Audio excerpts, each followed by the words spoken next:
une entreprise jeune. Donc, la première question, Monsieur Babello, c'est quelles sont les premières étapes à suivre pour créer une entreprise solide dans le contexte africain? Je ne sais pas, est-ce que vous avez bien saisi? Pardon? Je ne sais pas, est-ce que vous avez bien saisi la question? Oui, j'ai bien compris la question.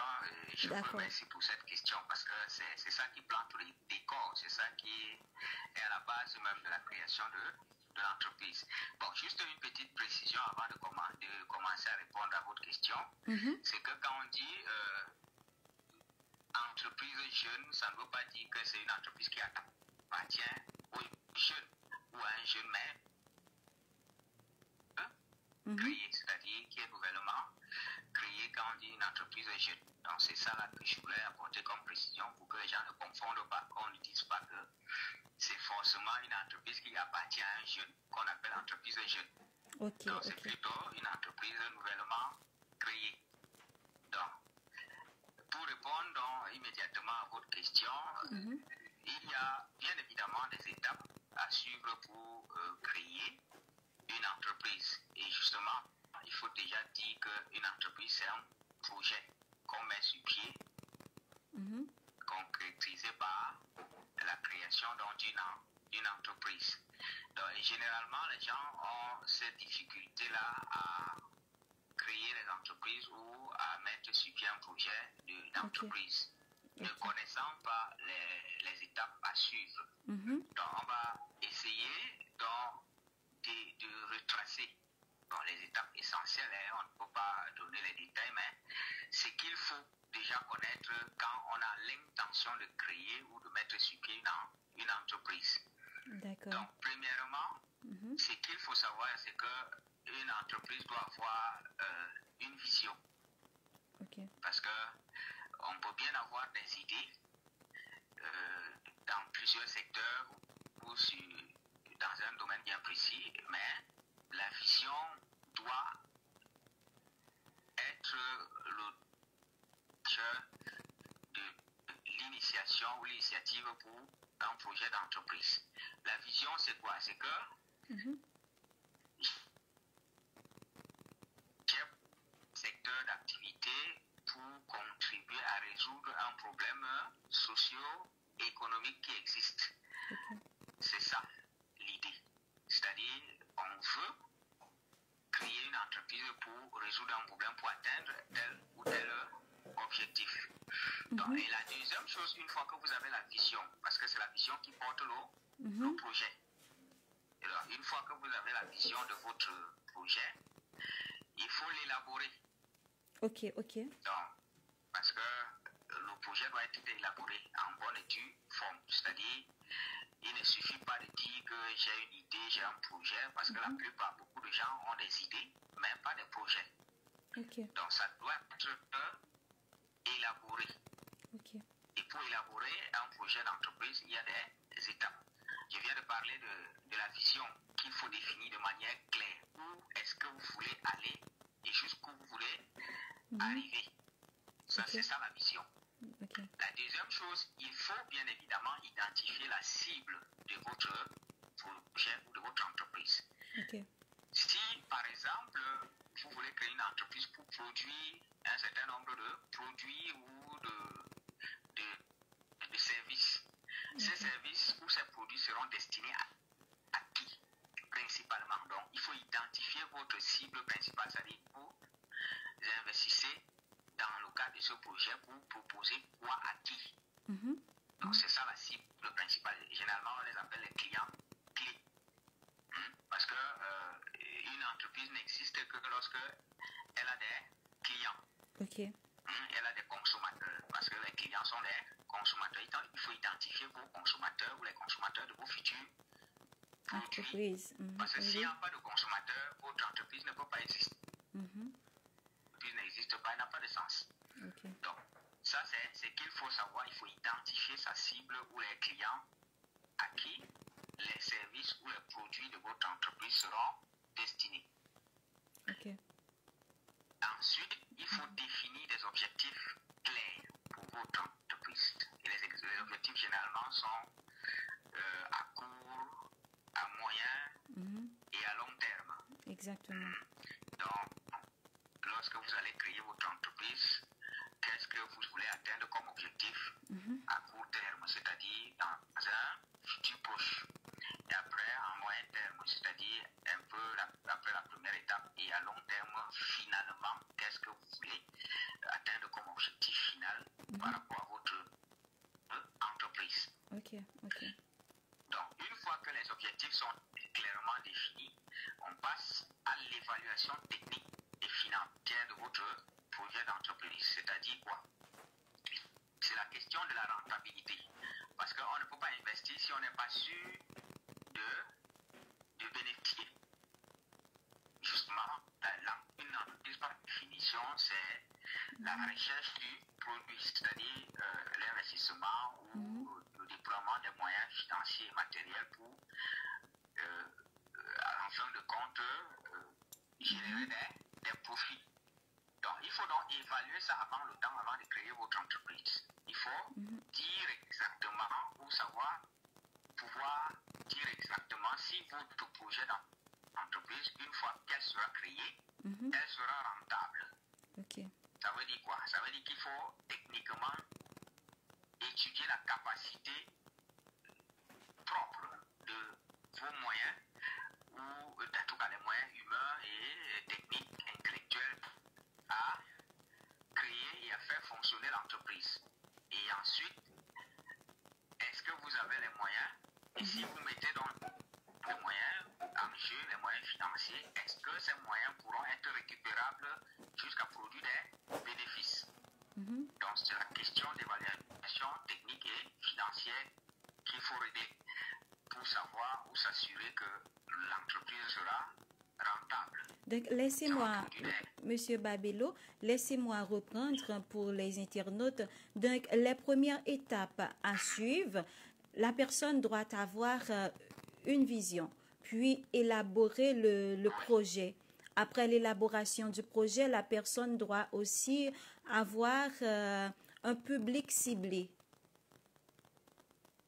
Oui. Après le public ciblé, oui, je vous Tout ce qu'on est en train de citer doit être dans le projet. C'est-à-dire, ça doit être élaboré contenu dans le projet. Le projet, c'est un document qui est dans l'entreprise et la gérer. Tout à fait. Tout à fait. Donc, je pense que nos internautes ont bien compris les premières étapes à suivre pour créer une entreprise solide. C'est dans le contexte africain. Donc, Monsieur Babello, quelles compétences sont essentielles pour qu'un jeune entrepreneur puisse lancer son entreprise?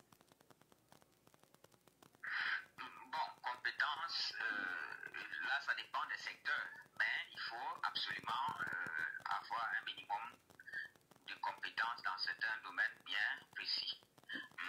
Si c'est une entreprise qui est purement intellectuelle, vous devez absolument être formé dans le domaine. D'accord? Donc, dans le cas où c'est pas une entreprise purement intellectuelle, c'est juste une entreprise de production et que n'importe qui peut s'investir, il faut avoir un minimum de compétences en gestion. Parce qu'on parle de ce qu'on appelle l'éducation financière. C'est ce qui manque généralement à nos jeunes africains. Lorsqu'ils se lancent dans des projets d'entreprise, ils n'ont aucune notion de gestion financière. Il faut avoir ces compétences-là. Et ensuite, il faut avoir des compétences en gestion de ressources humaines. Aujourd'hui, on ne parle plus de gestion du personnel beaucoup, mais de gestion de ressources humaines qui constituent un capital humain pour la fondation et la bonne marche de l'entreprise. Donc, et maintenant, en fin de compte, il faut au minimum développer des compétences en gestion de projets. Donc, des projets, ça c'est de façon transversale. Mais quand ça concerne des domaines un peu plus précis et un peu plus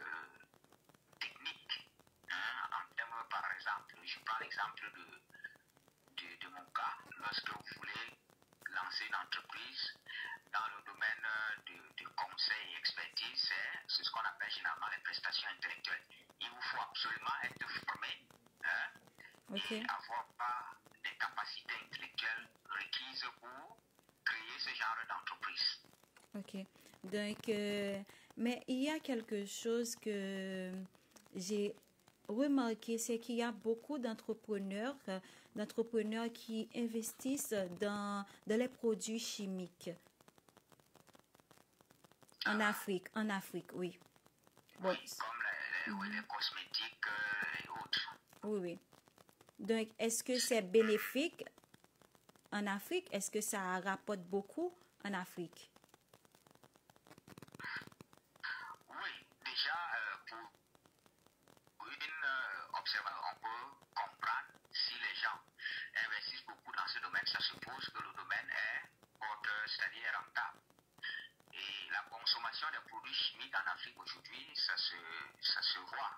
Les gens ont tendance à beaucoup plus considérer les produits chimiques et délaisser ou abandonner les produits bio ou bien à travers nos habitudes alimentaires. Je parle au cas du Cameroun. Lorsque vous demandez à quelqu'un de manger les légumes ou le couscous, il voit comme si ça n'a pas de valeur. Il préfère manger un plat constitué essentiellement des compléments chimiques. Donc, le marché est là. Maintenant, est-ce que c'est effectivement rentable? Là, il faut essayer d'évaluer si la demande est suffisante pour faire tourner une entreprise qui produit des produits si chimiques. Ok. Mais tout à l'heure, vous avez parlé de plusieurs types d'entreprises. Donc, est-ce que un jeune entrepreneur peut-il identifier une idée de projet qui a du potentiel à long terme, à court terme, je ne sais pas, ou dans le présent? Oui, le marché d'entreprise ou de projets d'entreprise est très vaste et inexploitable, même en Afrique, parce que d'entrée de jeu, selon le constat que nous faisons, c'est que avec les Africains ou les jeunes Africains, c'est qu'ils n'ont pas été formés jusqu'à l'heure à l'entrepreneuriat, les opportunités d'entreprise ou de création d'entreprise qui s'offrent à eux sont inexploitables. Donc, il y a plein de secteurs, plein d'activités qui peuvent être exploitées, mais qui ne sont pas exploitées ou peut-être suffisamment exploitées jusqu'à présent. Il y en a plusieurs. Je prends le domaine de l'agriculture qui n'est pas suffisamment exploité et dont les jeunes ne considèrent pas trop cela. Ben, je ne sais pas si en Afrique c'est la même chose qu'en Haïti, puisque en Haïti c'est vraiment très difficile de lancer une entreprise, surtout les jeunes entrepreneurs. Est-ce que c'est pareil pour vous en Afrique? Oui, c'est le même constat. C'est la même réalité. C'est très difficile parce que déjà l'environnement des affaires n'est pas favorable. Et les conditions ne sont pas favorables dans le cadre général. Les conditions sociologiques, les conditions économiques et même politiques qui ne sont pas favorables à l'entrepreneuriat jeune. Il y a bien des jeunes qui souhaitent se lancer dans l'entrepreneuriat, créer des entreprises, mais ils sont parfois confrontés à des difficultés énormes. Déjà, nous n'avons pas la culture d'entrepreneuriat. On a l'habitude de voir que les entreprises, c'est seulement les entreprises qui viennent d'ailleurs ou d'Europe. Et aujourd'hui, lorsque un Africain veut créer une entreprise, cela apparaît comme une sorte d'impossibilité ou alors d'idée imaginaire. Or, c'est parce qu'on n'a pas eu cette culture-là sociologiquement. Les gens n'ont pas intégré qu'on peut créer nos propres entreprises et produire les produits que nous consommons qui viennent d'ailleurs sur place et consommer local, comme on dit souvent. Deuxième chose, c'est le problème économique, c'est-à-dire le manque d'appui financier. Les jeunes ont du mal à rentrer ou à accéder à des financements.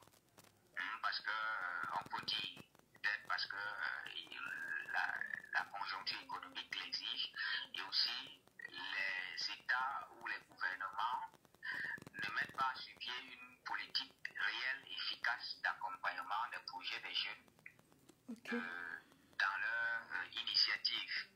Et au-delà de ça, il y a un problème, un manque de confiance, une crise de confiance au point où le contexte camerounais, il est difficile de faire confiance à quelqu'un et de lui accorder un crédit pour investir dans telle ou telle activité de peur qu'il ne rembourse pas. Ok. Mais il y a un problème là.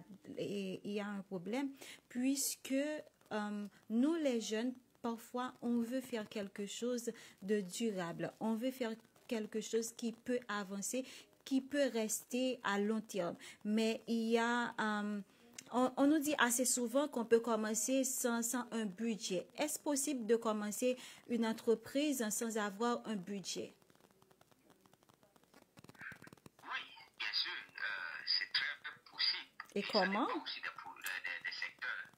Ça dépend des secteurs. Il y a des secteurs que vous pouvez même lancer votre activité, vous commencez à mettre sur pied votre projet sans avoir un peu d'argent ou alors même sans avoir 5 francs.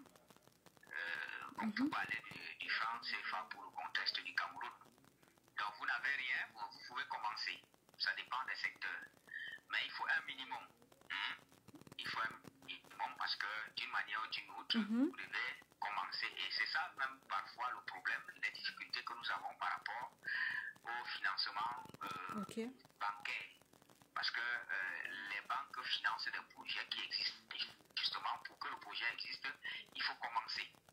Donc le problème est que les gens attendent d'abord qu'il y ait d'abord l'argent avant de commencer. Non, on peut commencer. Et comme je disais tout à l'heure qu'il faut élaborer le projet au préalable, le projet a indiqué le plan du développement de votre entreprise. Il y a des étapes. Donc si par exemple votre projet d'entreprise doit coûter environ 10 millions, disons ça comme ça, ça ne veut pas dire qu'il faut absolument avoir 10 millions là avant de commencer. Non. Ok, je Les 10 comprends. millions sont répartis par étape. Peut-être la première étape c'est 100 000. Ok. Mais... C'est de 100 000 jusqu'à ce que vous consommiez les 10 millions. Mais il y a un problème. Vous avez dit, je viens de vous dire qu'on nous dit assez souvent qu'on peut lancer une entreprise sans avoir un budget. Et là, vous m'avez dit oui, et puis vous m'avez dit qu'il faut avoir quelque chose quand même. Oui, effectivement, parce qu'on ne prend pas les bras vides ou les mains vides. Je prends l'exemple de ma part d'entreprise individuelle. Je vous ai dit que je suis promoteur du cabinet de conseil d'expertise. Exactement. En droit et entrepreneuriat, c'est pas le consulting. Je l'ai créé à base de rien, mais ça ne veut pas dire que je n'avais pas 5 francs, parce que on est en train de parler de la création. Il y a des procédures ou des étapes à suivre pour créer.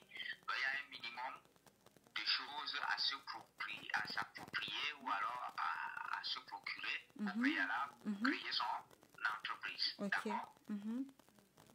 Parce que mon entreprise est basée sur des prestations intellectuelles. Ça veut dire que le capital principal, c'est moi-même. Ce sont mes compétences que je vends.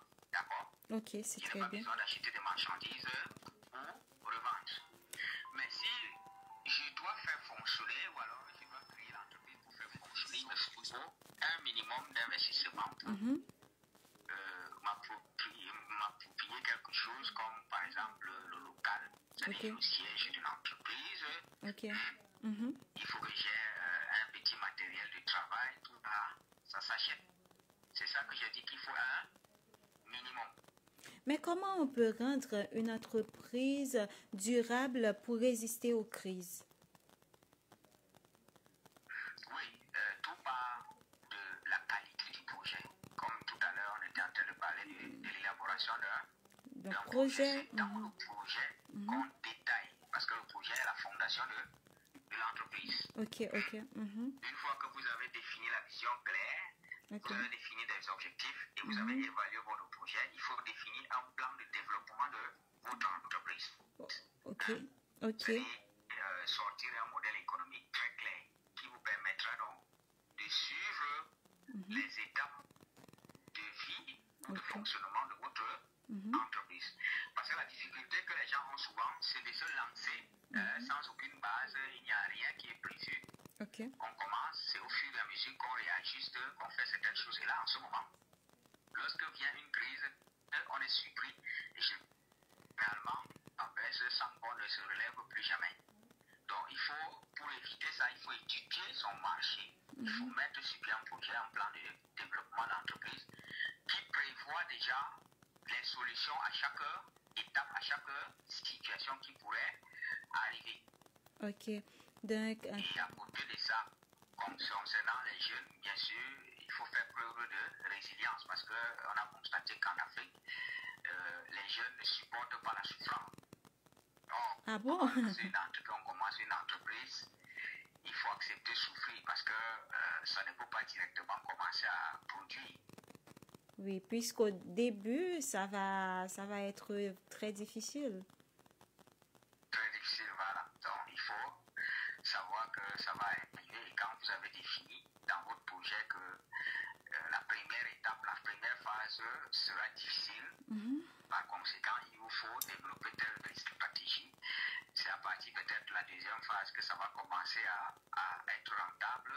Okay. Et là, en ce moment-là, quelles sont les habitudes à adopter par rapport à la gestion financière? C'est ce que j'ai appelé tout à l'heure l'éducation financière.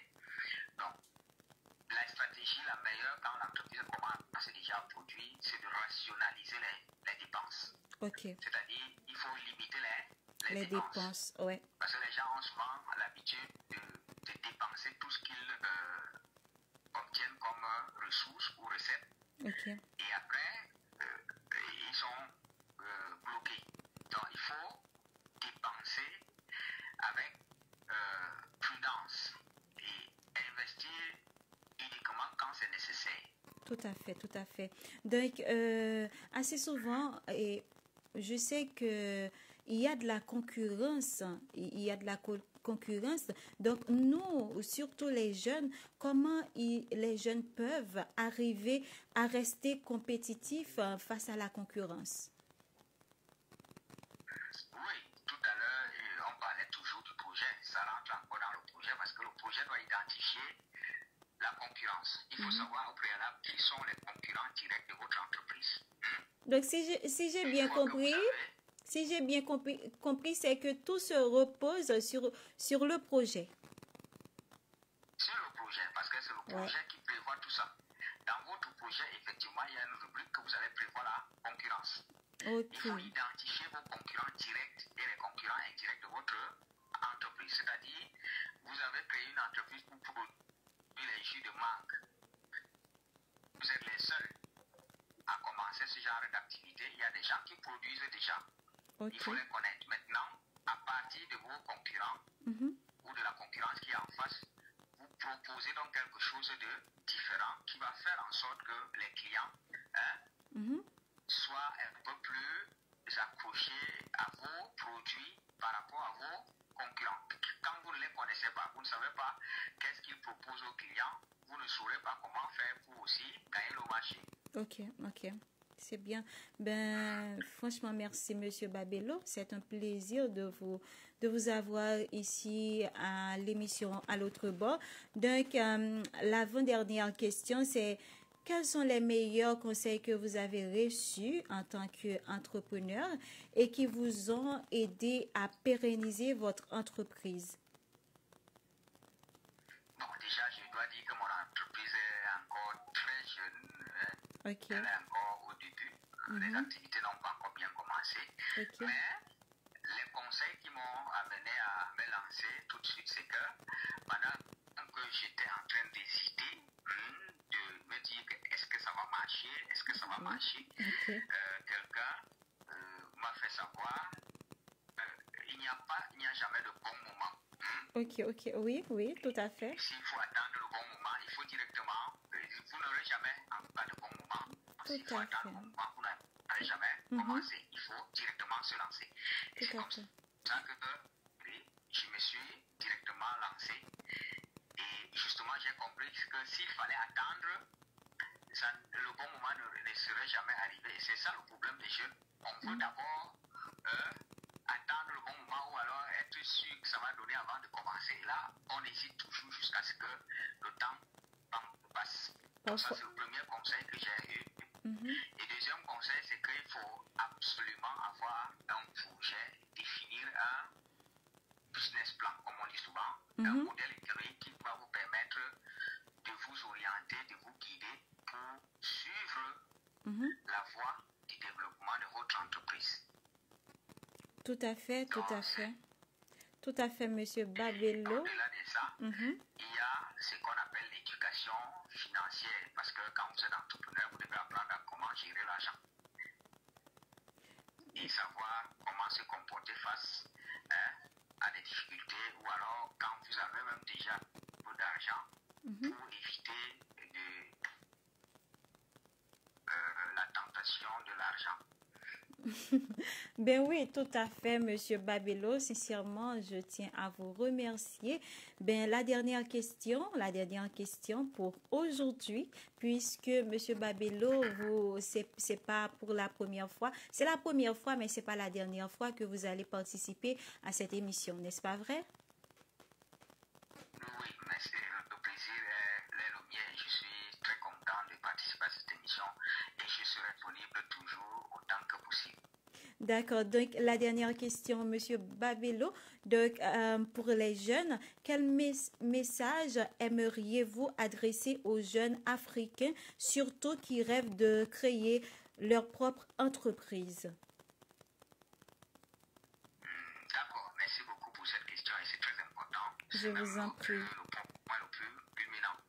En ce qui concerne les jeunes Africains et les jeunes du monde entier qui voudraient se lancer dans l'entrepreneuriat aussi, c'est de rêver grand et d'oser. Il faut avoir l'audace de s'engager et d'ignorer complètement les contraintes, les difficultés qu'on nous dit souvent. Il faut commencer. Et à l'intérieur, on va apprendre à se battre, comme on dit souvent.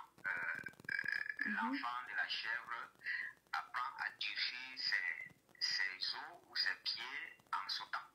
Si elle ne saute pas, elle ne peut pas durcir ses os. Donc il faut commencer. Mais il faut déjà supprimer ce qu'on appelle le logiciel d'emploi. Parce qu'en Afrique, surtout, on nous a formés depuis des années à être des employés ou alors des gestionnaires de richesses, mais pas à être des entrepreneurs ou des créateurs de richesses. C'est ça le véritable problème, le premier handicap des jeunes en Afrique. Donc il faut déjà enlever ou supprimer ce logiciel qui consiste à ne fréquenter ou à se former uniquement pour aller travailler pour les autres, mais plutôt à se former pour aller créer son entreprise ou ses entreprises, c'est-à-dire à générer des richesses, à employer les autres. Parce que c'est ça qui nous manque en Afrique, au point où beaucoup de jeunes sont formés, mais attendent le travail. Finalement, il n'y a pas ce travail parce qu'il n'y a pas d'entrepreneurs, il n'y a pas de gens qui créent des entreprises, qui peuvent créer des emplois pour les gens. Donc, c'est ce que je peux dire aux jeunes, c'est d'oser, de s'orienter beaucoup plus vers l'entrepreneuriat parce que le secteur est inexploité. Il y a beaucoup de secteurs d'activité qui existent et qu'on peut exploiter et développer notre environnement, nos pays. Mais par manque de compétences ou par manque de volonté ou d'orientation dans ce sens-là, on n'arrive pas à initier des projets d'entreprise. Donc les jeunes doivent oser, ils doivent se former dans le sens de l'entrepreneuriat, ils doivent s'éduquer et se cultiver davantage afin de révolutionner le monde de l'entrepreneuriat ou d'entreprise en Afrique. Tout à fait. Merci beaucoup, Monsieur Babello. Dans notre émission, à l'émission à l'autre bord, avant de laisser nos invités, avant de laisser l'invité s'en aller, donc on a toujours un jeu d'apprentissage. Donc ce jeu se repose sur mythe ou réalité.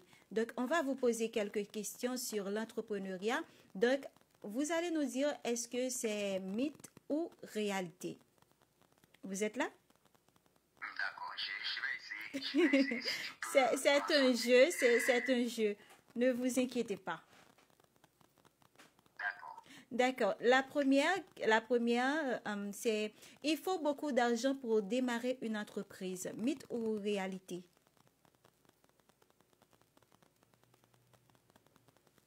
C'est un mythe parce que les engins, ça se forge avec le temps. Donc dire qu'il faut d'abord cela avant de créer l'entreprise, c'est un mythe. Très bien. Donc, mythe ou réalité, les entrepreneurs sont des personnes qui prennent des risques énormes. Mythe ou réalité? C'est une réalité. C'est une réalité. L'entrepreneuriat, c'est un risque. Vous êtes fort, vous. C'est bien. Donc, je me sens flatté là. Les entrepreneurs réussissent seuls. Mythe ou réalité?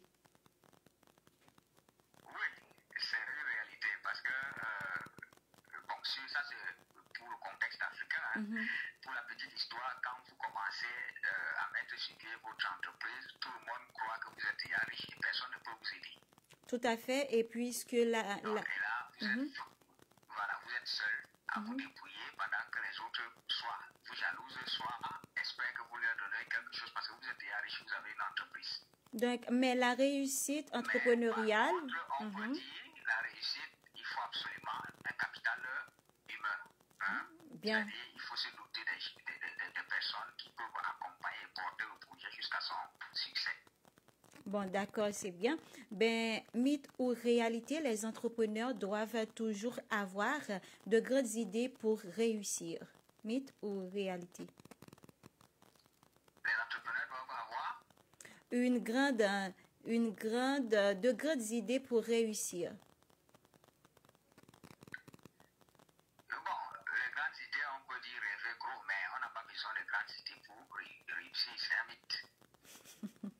Bravo, monsieur. Franchement, bravo. Donc, l'échelle est une fin pour un entrepreneur. Mythe ou réalité? L'échec est une fin pour un entrepreneur. La fin, c'est-à-dire sa disparition. L'échec. Quand il y a l'échec, est-ce que c'est une fin pour un entrepreneur? Quand il y a l'échec. C'est un frein. Vous voulez dire que c'est un frein, un blocus, un obstacle? Non, ce n'est pas un frein. L'échec fait partie même de l'entrepreneuriat. Si vous n'échouez pas, vous ne pouvez jamais avancer. L'échec fait partie des leçons de la vie.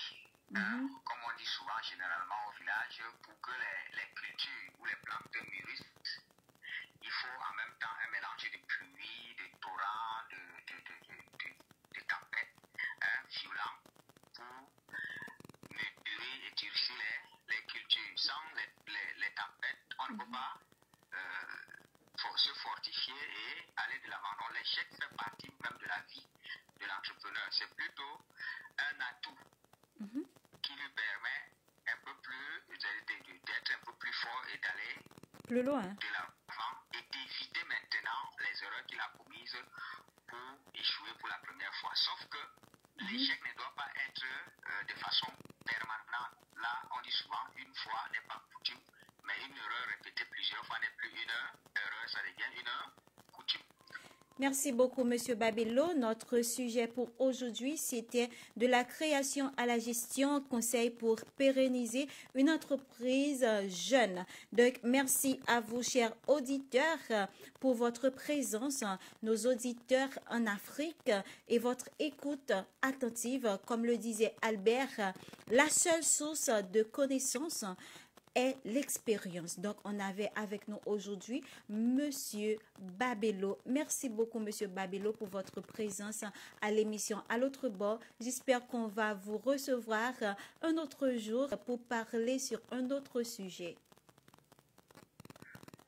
Oui, merci beaucoup. Merci vraiment de l'honneur que vous m'accordez et je suis très ravi de participer à cette prestigieuse émission à l'autre bord.